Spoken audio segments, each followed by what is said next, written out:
Vincent Cole checked his watch for the third time that morning. 7:32. He had exactly 18 minutes before his driver would arrive to take him to the quarterly board meeting. 18 minutes to review the presentation one more time, gulp down his protein shake, and make sure his tie was perfectly straight. His life ran like clockwork. It had to. When you're managing a $40 million investment company, there's no room for chaos or surprises. Every minute was scheduled. Every meeting planned weeks in advance, every detail carefully organized. Vincent lived alone in a penthouse apartment that overlooked the city skyline. 15 rooms of polished marble floors, floor-to-ceiling windows, and furniture that cost more than most people's cars. It was beautiful, impressive, and felt like a museum. Everything had its place. Nothing was ever out of order. That's because Maria took care of it all. Maria Vasquez had been his housekeeper for 3 years now. She came twice a week, every Tuesday and Friday morning, arriving at 6 o'clock sharp. Vincent was usually gone by the time she got there, already at the office or catching an early flight to some business meeting across the country. He barely knew anything about her, if he was being honest. She was probably in her late 30s, maybe 40. She always wore simple clothes and kept her dark hair pulled back in a neat bun. She was quiet, efficient, and never asked for anything beyond her weekly payment, which he left in an envelope on the kitchen counter every Friday afternoon. Vincent liked it that way. Simple, professional, no complications. He'd tried having a full-time live-in housekeeper once, years ago, but it felt too intrusive. He didn't want someone constantly around, making small talk or expecting him to care about their personal problems. With Maria's arrangement, his home was always spotless, but he maintained his privacy. Perfect. Sometimes he'd see her briefly if he came home to change before an evening event. She'd give him a polite nod, maybe a quiet "Good evening, Mr. Cole," and continue with her work. He'd nod back, and that would be the extent of their interaction. Vincent knew she did good work. The apartment was always immaculate. His shirts were pressed and organized by color in his closet. The refrigerator was stocked with the groceries on the list he left for her. Fresh flowers appeared in the vases every week. The windows sparkled. The hardwood floors gleamed. But he never really thought about how she did it all or who she was beyond the woman who cleaned his house. She was just part of the routine, like his morning coffee or his evening news briefing. Necessary, reliable, and largely invisible. His assistant had hired her through an agency 3 years ago. "She's very professional," the assistant had told him. "Excellent references. Very trustworthy." That was all Vincent needed to know. The agency handled everything: background checks, contracts, insurance. He just signed the checks. Vincent's world was full of people, but he didn't really connect with any of them. Business associates, board members, clients, everyone wanted something from him. His attention, his money, his influence. After his divorce 8 years ago, he'd built walls around himself. It was easier that way. Less messy. Less painful. His ex-wife used to tell him he lived in his head too much. "You're always thinking about the next deal, the next meeting," she'd say. "You never just stop and see what's right in front of you." He'd dismissed it as emotional nonsense back then. Now, living alone in his perfectly organized penthouse, sometimes late at night, he wondered if she'd been right. But old habits are hard to break. Vincent had built his fortune by being focused, disciplined, and never letting emotions cloud his judgment. Why change what worked? Maria needed this job more than Vincent could have imagined. She was a single mother, raising her 12-year-old daughter, Elena, on her own. The money from cleaning Vincent's apartment, along with her other clients, barely covered their rent in a small apartment across town, Elena's school expenses, and groceries. Every penny mattered. Every job was precious. Maria had come to this country 5 years ago, leaving behind everything familiar, chasing a dream of a better life for her daughter. It hadn't been easy. She'd worked as a waitress, a hotel maid, a cook in a cafeteria, any job she could find. The housekeeping work paid better, and she was good at it. She took pride in her work, even if her clients rarely noticed. Vincent's apartment was her favorite job, though. Not because he was particularly kind or generous, he wasn't unkind, just distant. But the apartment itself was special to her for one reason: the piano. In the corner of Vincent's massive living room sat a beautiful Steinway grand piano. Black and glossy, perfectly maintained, worth probably more than Maria would earn in 5 years. Vincent never played it. She'd worked for him for 3 years and never once heard a single note come from that instrument. It was just decoration to him. A status symbol, proof that he was cultured and sophisticated. But to Maria, that piano represented everything she'd lost. Every Tuesday and Friday, she dusted it carefully, running her cloth over the smooth surface, her fingers aching to touch the keys. She never did. It wasn't her place. It wasn't her piano. It wasn't her life anymore. But she couldn't help looking at it, remembering. Sometimes when she was alone in the apartment, surrounded by the silence and the luxury, Maria felt invisible. She wondered if Vincent even knew her name or if she was just the cleaning lady to him. She wondered if any of her wealthy clients ever thought about her life, her struggles, her dreams. Probably not. And that was okay. This was just work. She wasn't there to make friends or share her story. She was there to earn money, to build a life for Elena, to survive. Vincent finished his protein shake and grabbed his briefcase. His driver would be downstairs in exactly 2 minutes. He glanced around the apartment one last time, making sure he had everything he needed. Tomorrow was Friday. Maria would come in the morning, clean the apartment while he was at work, and by the time he got home in the evening, everything would be perfect again. Just like always, he never wondered what she did while she was there. Never thought about what went through her mind as she moved through his empty apartment.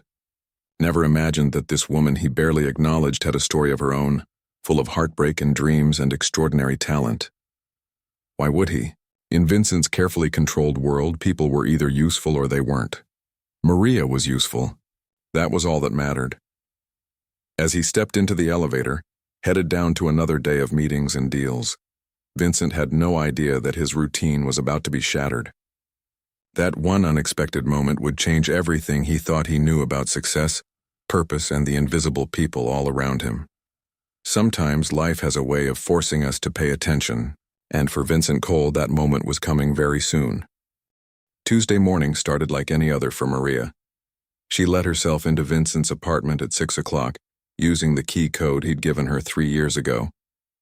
The penthouse was quiet and empty, just as she expected. Vincent's morning coffee cup sat in the sink, still slightly warm. He'd probably left for the office 20 minutes ago. She set down her cleaning supplies and got to work.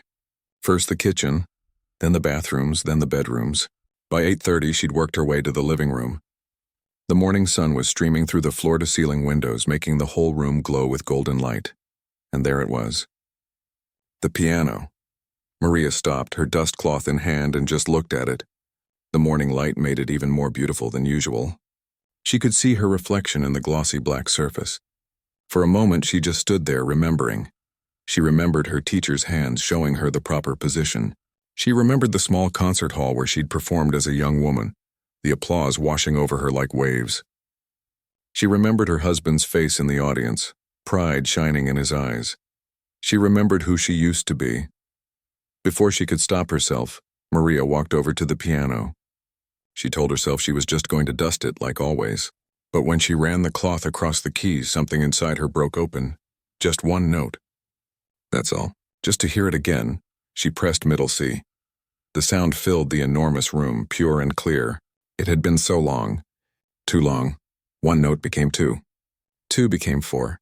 Before Maria knew what she was doing, her cleaning cloth was forgotten on top of the piano and both her hands were on the keys. She started playing. Her fingers remembered what her mind had tried to forget. They moved across the keys like they'd never stopped, like the 15 years since she'd last played seriously had never happened. She played Chopin, a nocturne she'd learned when she was 17.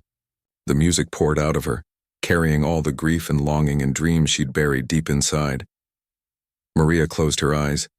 She wasn't in Vincent's penthouse anymore.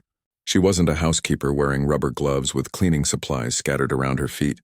She was herself again, whole, alive, free. The music swelled and dipped, soft and then powerful, telling a story without words. Her body swayed slightly as she played, completely lost in the moment. Tears started running down her cheeks, but she didn't stop. Couldn't stop. It was like a dam had burst and everything she'd kept locked away was flooding out through her fingertips. She didn't hear the elevator doors open. Vincent stood in the doorway of his living room, frozen in complete shock. He'd left the office barely 20 minutes ago. His 9 o'clock meeting with the Japanese investors had been canceled at the last minute. Something about a flight delay. His assistant had called him in the car, and he'd decided to come home and grab the contracts he'd forgotten. He'd be in and out in 5 minutes, then head back downtown for his next appointment. The last thing he expected was to hear music coming from his apartment. At first, he thought maybe he'd left the stereo on, but as he got closer, he realized someone was actually playing the piano. His piano. The piano that had sat untouched in his living room for 5 years, ever since his interior designer had insisted he needed it to complete the room. Vincent walked slowly toward the sound, his briefcase still in his hand. When he reached the living room, he stopped breathing. It was Maria, his housekeeper, the quiet woman who barely spoke to him, who he hardly ever saw, who he knew almost nothing about. She was sitting at his piano, playing like she'd been born to do it, and she was extraordinary. Vincent had been to concerts at Carnegie Hall. He'd attended fancy charity galas where famous musicians performed. He knew what professional piano playing sounded like. This was that level, maybe better. The emotion in the music was so raw, so real that he felt it in his chest like a physical thing. He stood there, unable to move, unable to speak. Maria's eyes were closed, tears streaming down her face, her whole body connected to the music she was creating. She played like she was pouring her soul out through the piano, like the music was the only language that could express what she was feeling. Vincent didn't know how long he stood there. Could have been 30 seconds, could have been 5 minutes. Time seemed to stop. All he knew was that he was witnessing something incredible, something he couldn't quite understand but knew was important. Then Maria opened her eyes. She saw him standing there, and her hands flew off the keys like they'd been burned. The music stopped abruptly. The silence afterwards almost painful. Her face went completely white. "Mr. Cole," she gasped, standing up so quickly she almost knocked over the piano bench. "I'm so sorry. I thought you were gone. I didn't mean to. I shouldn't have." Her hands were shaking. She looked terrified. Vincent realized she thought she was about to lose her job. "Please," she continued, her words tumbling over each other. "I was just dusting and I haven't touched it before, I promise. This morning I couldn't help myself. It won't happen again. Please don't fire me. I need this job. My daughter—" "Stop," Vincent said quietly. Maria stopped talking, but her whole body was tense, ready for the worst. Vincent walked further into the room, setting his briefcase down on the couch. He was trying to process what he'd just witnessed. This woman, who he'd barely looked at in 3 years, who he'd never had a real conversation with, could play piano like that. "Where did you learn to play like that?" he asked. Maria looked confused, like that wasn't the question she'd expected. I studied. A long time ago. In my country before I came here." "Studied," Vincent repeated. That seemed like an understatement. "You played professionally?" Maria's eyes dropped to the floor. "I was going to. I was trained at the conservatory. I had a scholarship. But then, life happened. My husband died. I had a baby. There was no money. I had to work. And then I came here and—" She trailed off, her voice barely a whisper. "That life ended a long time ago." Vincent was quiet for a long moment. He looked at Maria, really looked at her for the first time in 3 years. He saw a person, not just the woman who cleaned his apartment. He saw someone with a history, with dreams, with extraordinary talent that she'd buried just to survive. "Why don't you play anymore?" he asked. Maria laughed, but it was a sad sound. "Play? Mr. Cole, I work 6 days a week just to pay rent. I have 4 different houses I clean. I take the bus 2 hours each way. When I get home, I help my daughter with homework, make dinner, and fall asleep exhausted. When would I play? And even if I had time, I can't afford a piano. I can barely afford groceries."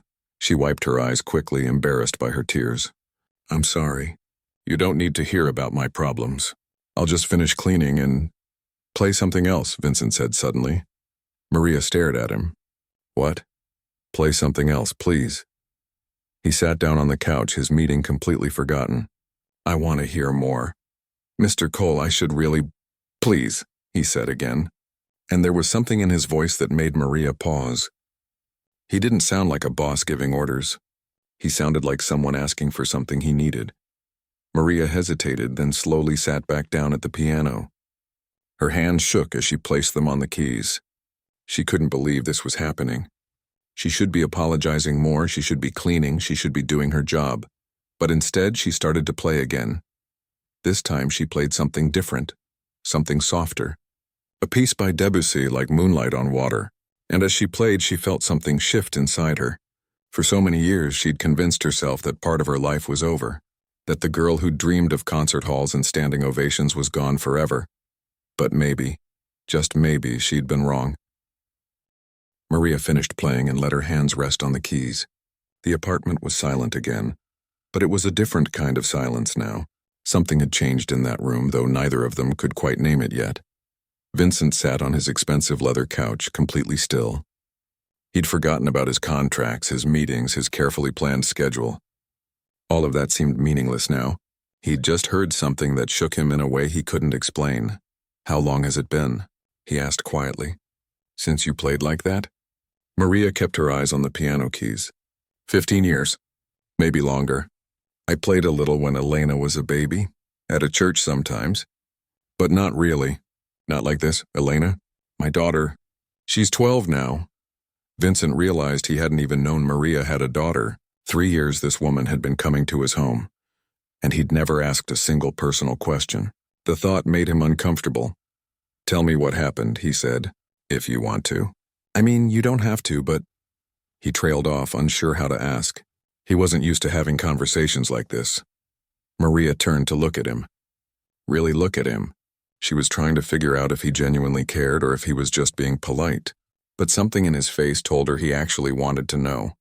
So she started talking. "I grew up in a small city," she began. "My father was a music teacher. He taught guitar and piano to kids in the neighborhood. We weren't rich, but we had enough. And we had music. Always music in our house," she smiled at the memory. "He started teaching me piano when I was 5. By the time I was 7, he knew I had something special. He worked extra jobs to pay for better lessons. My mother sewed clothes for other people at night to help save money. They sacrificed everything so I could study." Vincent listened, and for the first time in years, he wasn't thinking about business or money or his next move. He was just listening. "When I was 16, I got accepted to the National Conservatory. Full scholarship. It was like a dream. My parents cried when I told them. Happy tears, you know. I studied there for 4 years. I was going to be a concert pianist. That was the plan. That was everything." Maria's voice got softer. "I met Diego in my 2nd year. He was a violin student. We fell in love like only young people can fall in love. Completely, desperately, like nothing else in the world mattered. We got married right after graduation. We were so stupid and so happy." She paused, and Vincent saw her swallow hard. "We had dreams. Big dreams. We were going to form a duo, travel the world, perform together. We both got positions with the National Symphony Orchestra. It wasn't the international career we wanted yet, but it was a start. We were making it work. And then I got pregnant with Elena." Maria stood up from the piano bench and walked to the window, looking out at the city below. Vincent waited. He sensed she needed a moment. Elena was 6 months old when it happened. Diego was driving home from a rehearsal. It was raining. A truck ran a red light. Her voice cracked. "He died instantly. That's what they told me. Like that was supposed to make it better. Like knowing he didn't suffer was supposed to fix the hole in my life. I'm sorry," Vincent said. And he meant it. Maria nodded but didn't turn around. "I had a baby. I had rent to pay. I had Diego's medical bills from the accident. They tried to save him, you know, even though—" She took a breath. "His family helped a little, but they didn't have much either. My parents sent what they could, but they were already struggling." She finally turned back to face Vincent. "The symphony gave me time off, but I couldn't go back. Every time I sat down to play, all I could think about was Diego. Every piece of music we'd planned to perform together. Every dream we'd had. It hurt too much. And I needed money. Real money right away. Playing in an orchestra doesn't pay much, especially not for someone just starting out." "What did you do?" Vincent asked. "Whatever I could. I sold our instruments. Mine and Diego's. That was the hardest thing I've ever done. But Elena needed diapers and formula. I got a job as a waitress. Then I worked at a call center. Then I cleaned offices at night. But it was never enough, never." Maria sat down on the chair across from Vincent. She looked tired, like telling the story was taking all her energy. When Elena was 4, I made a decision. I had a friend who'd moved to the United States. She told me there were opportunities here, jobs that paid better. I could send money back to my parents. Give Elena a better education, maybe a better life. So I saved every penny I could for 2 years. And then we came here. Just the two of you? Vincent asked. Just us. I left behind my parents, my home, everything I knew. I thought it would be temporary. I thought maybe I'd make enough money and we could go back. But then Elena started school here. She learned English. She made friends. And I realized this was our home now, whether I liked it or not. Maria's eyes were wet, but she didn't cry. She'd cried enough years ago. The first year was so hard. I didn't speak good English. I couldn't get a good job. We lived in one room with 3 other families. I cleaned hotel rooms for cash under the table. I was so scared all the time. Scared we'd get deported. Scared I couldn't take care of my daughter. Scared I'd made the biggest mistake of my life. Vincent felt something twist in his chest. He'd never thought about any of this. Never considered what people like Maria went through just to survive. It got better slowly, Maria continued. I learned English. I got my work papers sorted out. I found the cleaning agency that hired me. The pay was better. We got our own apartment, small but ours. Elena got into a good public school. We were surviving, not thriving, but surviving. And that felt like enough. But the music? Vincent asked. Maria looked down at her hands. I couldn't let myself think about it. Every time I walked past a music store or heard someone playing piano, it felt like a knife in my heart. That wasn't my life anymore. That person who dreamed about concert halls, she was gone. I was just Maria the housekeeper now. Maria the single mom, the woman who took the bus 2 hours to scrub other people's toilets and dust their fancy apartments. The bitterness in her voice surprised them both. I'm sorry, she said quickly. I didn't mean your apartment is beautiful. I'm grateful for this job. I didn't mean to sound— No, Vincent interrupted. Don't apologize. I get it. And the strange thing was, he actually did get it. For the first time, he understood something about loss and dreams and how life could take you in directions you never planned. His own life looked perfect from the outside, but he knew what it felt like to lose something important. His marriage had failed. He'd built an empire but felt empty most days. He'd surrounded himself with expensive things and still felt alone. Why today? He asked. Why did you play today? Maria thought about that. I don't know. The light was beautiful this morning. The apartment was so quiet. And I missed it so much. I missed who I used to be. I missed feeling like I was good at something besides folding laundry and scrubbing floors. I know that sounds terrible. It doesn't, Vincent said firmly. It doesn't sound terrible at all. They sat in silence for a moment. Outside, the city hummed with life. Cars honked. People rushed to their jobs. The world kept spinning. But inside that penthouse, something had shifted. 2 people who'd existed in the same space for 3 years without really seeing each other had finally connected. Vincent looked at this woman sitting across from him. Really looked at her. He saw strength he'd never noticed before. He saw intelligence and talent and sacrifice. He saw someone who'd lost everything and kept going anyway. Someone who'd given up her dreams so her daughter could have a chance at her own. And he made a decision. Maria, he said slowly. What if you didn't have to choose anymore? She looked confused. Choose what? Between surviving and living. Between being a mother and being yourself. Between taking care of Elena and taking care of your dreams. Maria laughed, but it was a sad sound. Mr. Cole, I appreciate what you're saying, but that's not how life works. Not for people like me. Dreams are for people who can afford them. What if I told you that you could afford them? Vincent said. What if there was a way? Maria stared at him. She had no idea what he was talking about. But something in his voice made her heart beat faster, made her feel something she hadn't felt in 15 years. Hope. Maria looked at Vincent like he'd just spoken in a foreign language. I don't understand what you're saying. Vincent stood up and started pacing. He wasn't usually impulsive. His whole life was built on careful planning and calculated decisions. But something about this moment felt different, important. Like he was supposed to do something, and if he didn't do it now, he'd regret it forever. I want to help you, he said. I want to give you a chance to go back to music. Maria shook her head. Mr. Cole, that's very kind, but it's impossible. I can't just quit my jobs and take piano lessons. I have bills to pay. Elena needs— I'll cover it, Vincent interrupted. All of it. Your current salary continues. Elena's school expenses, rent, whatever you need. You can use this piano to practice every day, and I'll pay for you to study at a proper music school. The words hung in the air between them. Maria's mouth opened, but no sound came out. She looked at him like he was crazy. You're not serious, she finally said. I'm completely serious. Why? Maria asked, her voice rising. Why would you do that? You don't even know me. I'm just the woman who cleans your apartment. Why would you throw away money on someone like me? Vincent stopped pacing. That question hit him harder than he expected. Why was he doing this? He'd walked past homeless people on the street without a second thought. He'd attended charity galas where he wrote checks for tax deductions, not because he cared. He'd never been the kind of person who got involved in other people's problems, but this was different. He couldn't explain it even to himself. Because I heard you play, he said simply. Because that kind of talent shouldn't be wasted cleaning houses, because— He struggled to find the right words.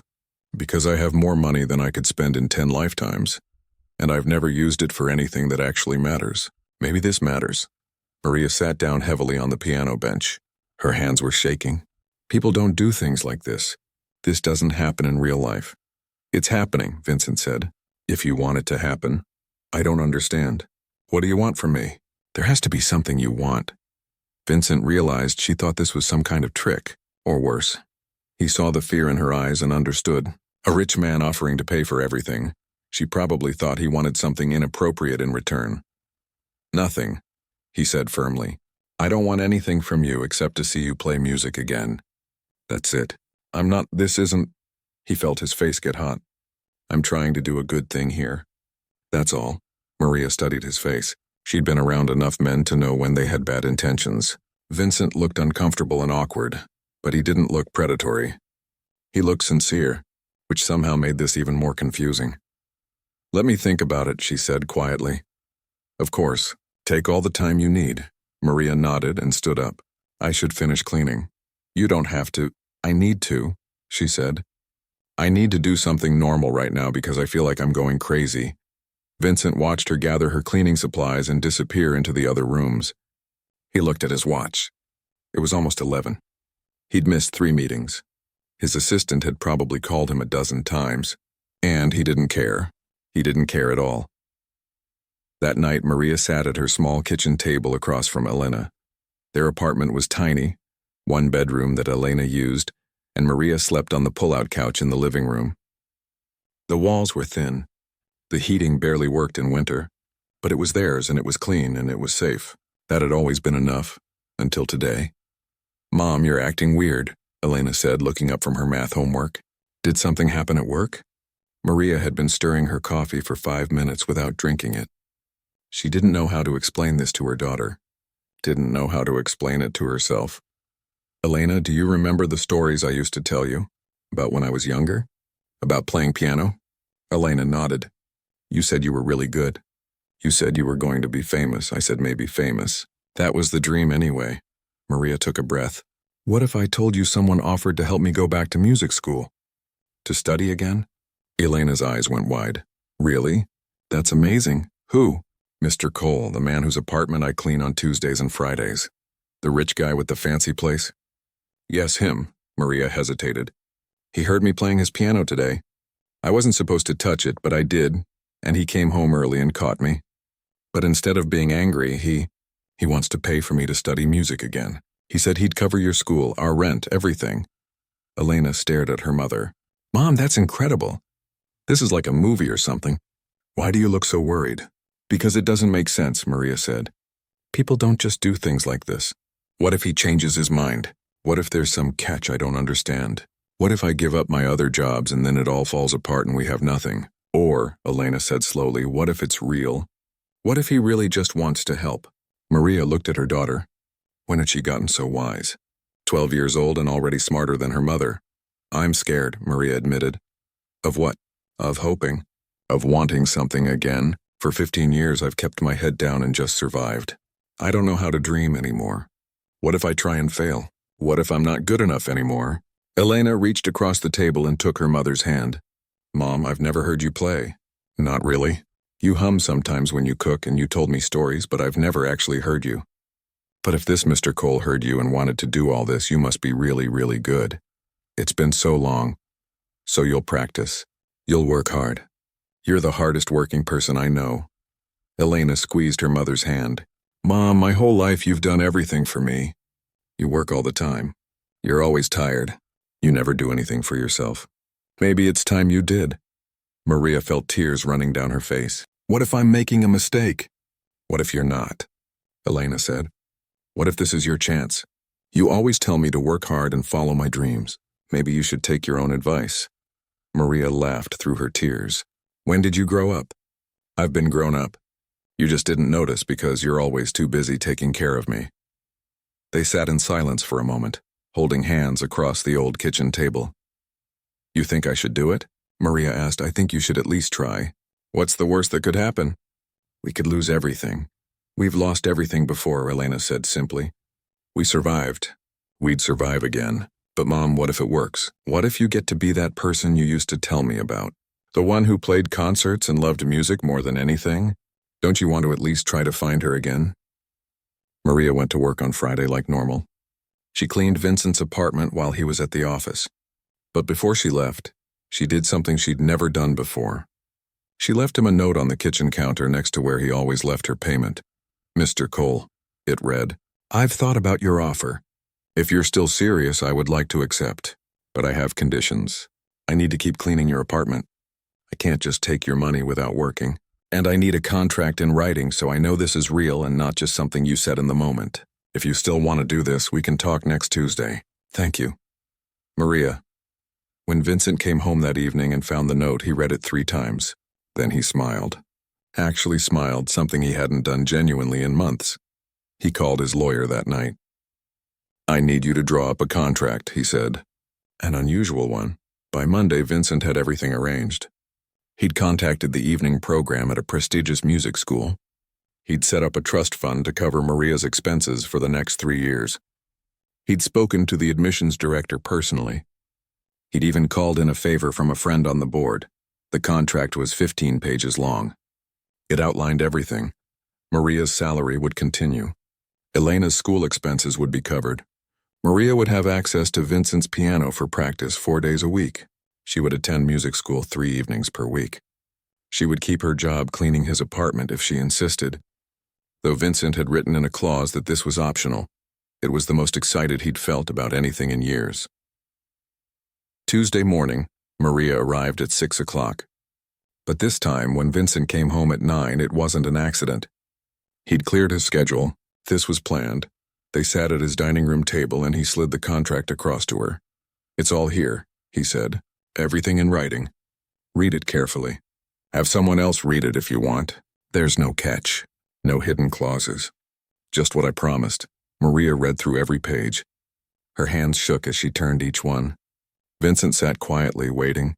Nervous in a way he hadn't been nervous since he was a young man pitching his first business idea. Finally, Maria looked up at him. Her eyes were full of tears. Why are you really doing this? She whispered. Vincent thought about that question. He'd been asking himself the same thing all weekend. Because I've spent my whole life making money and never doing anything meaningful with it. Because I heard something beautiful and don't want to see it wasted. Because maybe we're all supposed to help each other sometimes and I've never done it before and I want to start now. He paused. And because you deserve a second chance. Everyone deserves a second chance. Maria picked up the pen with a trembling hand. She thought about Elena's words. She thought about Diego and how he'd want her to take this chance. She thought about her parents and all they'd say. Griffist for her dreams, and she signed her name. Okay, she said softly. Let's do this. Let's see if I can be that person again. Vincent felt something shift in his chest, like a door opening, like light coming into a dark room. You already are that person, he said. You've been her all along. We just need to remind the world. The first 3 months were the hardest. Maria would wake up at 5 in the morning, get Elena ready for school, take 2 buses to her other cleaning jobs, then rush to Vincent's apartment to practice for 2 hours before heading to her evening classes. By the time she got home at 10 at night, she was exhausted. Her fingers hurt. Her back ached. Some nights she fell asleep on the couch still wearing her shoes.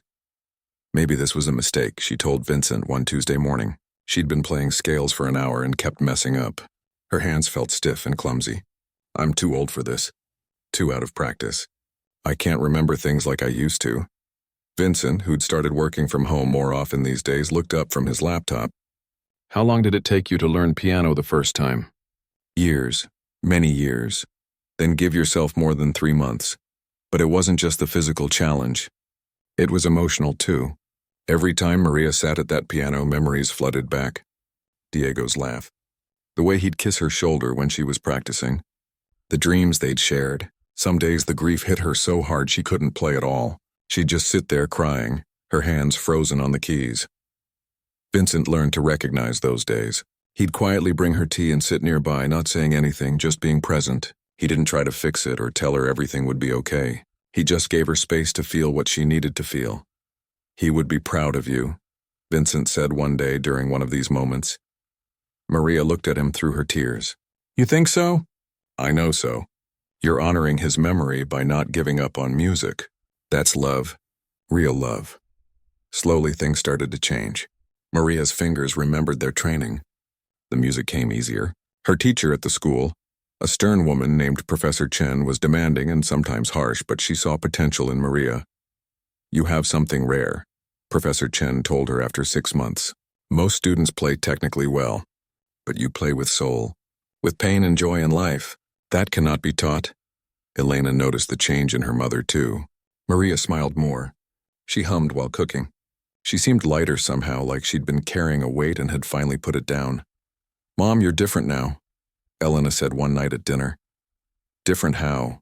Happy, I mean, you were always a good mom. But now you seem happy for you, not just for me. Maria reached across the table and squeezed her daughter's hand. I forgot what it felt like to be more than just a mom or a worker. To be myself. Does that make sense? Yeah, Elena said. It makes sense. Vincent changed too, though he didn't realize it at first. He started coming home earlier. He worked from his apartment more often, claiming he needed the quiet, but really he just wanted to hear Maria practice. Her music filled the empty spaces in his penthouse, made it feel less like a museum and more like a home. He also started paying attention to people he'd never noticed before. The doorman who greeted him every morning, the woman who made his coffee at the cafe, the janitor at his office building. He wondered about their stories, their dreams, their hidden talents. His business partners noticed the change. You're different lately, one of them said. More, present. Vincent realized it was true. For years he'd been going through the motions, making money because that's what he knew how to do. But he'd stopped caring about why. Now he had a reason. He was watching someone transform in front of his eyes, and he'd helped make it happen. That meant something. That mattered. After a year, Professor Chen approached Maria with news. There's a competition. The Northeast Regional Piano Competition. I want you to enter. Maria's stomach dropped. Professor, I'm not ready for that. I've only been back at this for a year. You're ready. And you need to start performing again. You can't hide in practice rooms forever. Maria was terrified. But she agreed. She practiced 6 hours a day for the next 2 months. Vincent hired a tutor for Elena so Maria didn't have to worry about homework help. He also quietly quit taking on new clients at work so he'd have more time at home. His business partners thought he was crazy, but he didn't care. The day of the competition, Maria was so nervous she threw up twice. Elena held her hair back and told her she could do this. Vincent drove them to the concert hall, his hands gripping the steering wheel tight. There were 20 competitors, most of them in their 20s. Maria was one of the oldest. She sat backstage, hands shaking, wondering what she was doing here. She was a housekeeper, a single mom. Who was she to think she could compete with these young, talented people? Then she heard it. In her head, Diego's voice. Play like you mean it. Play like it's the last thing you'll ever do. When they called her name, Maria walked onto that stage. The piano gleamed under the lights. The audience was full of serious faces, judges with clipboards, families of the other competitors. And in the third row, she saw Vincent and Elena. Her daughter was grinning ear to ear, giving her a thumbs up. Vincent just nodded, steady and sure. Maria sat down at the piano. She placed her hands on the keys. And she played. She played Chopin, the same nocturne she'd been playing that morning Vincent discovered her. But this time it was different. This time she wasn't playing through her pain. She was playing beyond it. She was telling a story about loss and survival and finding yourself again when you thought you were lost forever. The music swelled and dipped. Her whole body moved with it.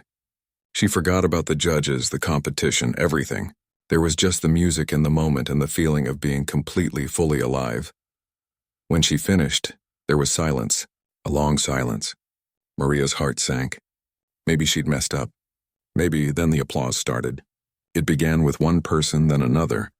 Then the whole audience was standing. Elena was crying. Vincent was clapping so hard his hands hurt. Maria didn't win first place. She came in third. But Professor Chen hugged her backstage and said, "Third place in a year? Maria, you're a miracle." More importantly, 2 offers came from the competition, one to perform at a small concert series, another to teach advanced students at a music school. But the biggest change wasn't about the music. It was about Maria herself. She'd found the person she thought she'd lost forever. She wasn't just a housekeeper or just a mother anymore. She was Maria, whole, complete. 6 months after the competition, Vincent did something he'd been planning for a while. He started a foundation, the Second Chance Music Fund. It provided scholarships, instruments, and support for adult students who'd had to give up music for financial reasons. Especially immigrants, especially parents, especially people the world had overlooked. Maria helped him run it. She interviewed applicants, chose recipients, and mentored them. She still cleaned Vincent's apartment sometimes, not because she had to, but because she wanted to. It kept her grounded, reminded her where she'd been. On the first anniversary of the day Vincent discovered her playing, they sat together in his living room. Maria had just finished practicing. Elena was at a sleepover. The city lights twinkled outside the windows. "Do you ever think about how crazy this is?" Maria asked. "How one moment changed everything?" Vincent nodded. "All the time. I almost didn't come home that day. I almost sent my assistant to get those contracts. What if you had? Then I'd probably still be the same person I was. Successful and empty, going through the motions." He looked at her. "You gave me a purpose, Maria. You showed me what it means to actually live, not just exist." "You gave me my life back," Maria said softly. "You saw me when I was invisible." They sat in comfortable silence. Outside, the world kept spinning. People were going about their lives, probably passing by dozens of people they didn't really see. People with hidden talents and buried dreams. People just waiting for someone to notice them. Maria thought about that morning 18 months ago when she'd given in to temptation and touched those piano keys. It had felt like the end of something, like she was about to lose everything, but it had actually been the beginning. "You know what the best part is?" Elena said at dinner that week. She'd just gotten an A on a test and was in a chatty mood. "Everyone at school thinks it's so cool that my mom's a pianist. They ask me about you all the time. I tell them you're amazing." "Because you are." Maria felt her eyes water. "You really think that?" "Mom, you followed your dream even when you were scared. Even when it was hard. That's the coolest thing ever." Vincent visited for dinner that night, something he'd started doing every few weeks. He'd become like family. They ate Maria's cooking and talked and laughed, and the small apartment felt full of life. As he left that evening, Vincent thought about the man he'd been 2 years ago. That man had everything money could buy and nothing that actually mattered.